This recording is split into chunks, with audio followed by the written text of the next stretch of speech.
வணக்கம் ஃப்ரெண்ட்ஸ், இது உங்கள் சாய்னிகா சமையல். இன்றைக்கி நம்ம சாய்னிகா சமையல் என்ன பார்க்க போகிறோன்னா, முட்டையையும் கேரட்டையும் வச்சு ஒரு சூப்பரான ரெசிபி நான் உங்களுக்கு சொல்லி காட்ட போகிறேன். அது எப்படி செய்யலாம் அப்படிங்கிறத பார்க்குறதுக்கு முன்னாடி நீங்கள் இன்னும் நம்மளோட சேனலை சப்ஸ்கிரைப் பண்ணலை அப்படின்னா மறக்காமல் சப்ஸ்கிரைப் பண்ணி வச்சுக்கோங்க. வாங்க ஃப்ரெண்ட்ஸ், வீடியோக்குள்ளே போகலாம். இப்போது இந்த ரெசிபி செய்கிறதுக்காக நான் அடுப்பில் ஒரு பேன் வச்சுருக்கிறேன். அதில் கொஞ்சமாக ஆயில் சேர்த்துக்கலாம். ஆயில் ஹீட் ஆனதும் ஒரு ஸ்பூன் கடுகு சேர்த்துக்கலாம். கூடவே ஒரு 1/4 ஸ்பூன் ஜீரகம் சேர்த்துக்கலாம். ரெண்டும் நல்லா பொரிஞ்சதுக்கப்புறமா குட்டி குட்டியாக நறுக்கி வச்சுருக்கிற ஒரு பெரிய வெங்காயத்தை சேர்த்துக்கலாங்க. வெங்காயத்தை நம்ம நல்லா வணக்கி விட்டுடலாம். இப்போது காரத்துக்காக நான் 2 வரமிளகாவை இந்த மாதிரி கிள்ளி சேர்த்துருக்கேங்க. வரமிளகாவையும் நல்லா எண்ணெயிலே வணக்கி எடுத்துக்கலாம். இப்போது துருவின கேரட்டை இதில் சேர்த்துடலாம். கேரட்டை துருவி சேர்த்தா தாங்க நல்லாயிருக்கும் டேஸ்ட்டு. பாருங்கள், நல்லா வணக்கி விட்டுடலாம். இப்போது கொஞ்சமாக மஞ்சள் தூள் சேர்த்துக்கலாம். சேர்த்து நல்லா கலந்து விட்டுடலாம். இந்த ரெசிபி பார்த்திங்கன்னா நம்ம சட்டுன்னு செஞ்சு முடிச்சிடலாங்க. ரொம்ப டேஸ்ட்டாக இருக்கும்.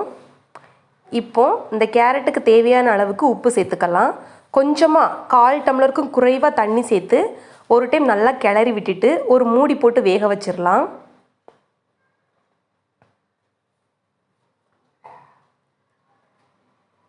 பாருங்கள், ஓரளவு நல்லா வெந்து வந்துருக்குது.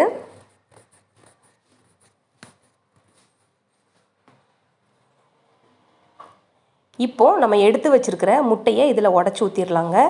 நான் இன்றைக்கி 2 முட்டை சேர்த்துருக்குறேன்.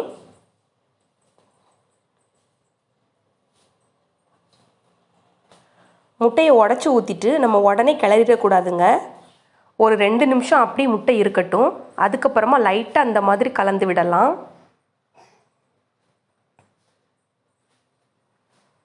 முட்டை ரொம்பவும் உலஞ்சிருச்சு அப்படின்னா இது அவ்வளோவா டேஸ்ட்டாக இருக்காதுங்க. பாருங்கள், இப்போ நம்ம நல்லா கலந்து விட்டோம் அப்படின்னா முட்டை கொஞ்சம் உலையாமல் இருக்கும். நல்லா கலந்து விட்டுறலாம். இந்த கேரட்டும் முட்டையும் நல்லா வெந்து வருங்க.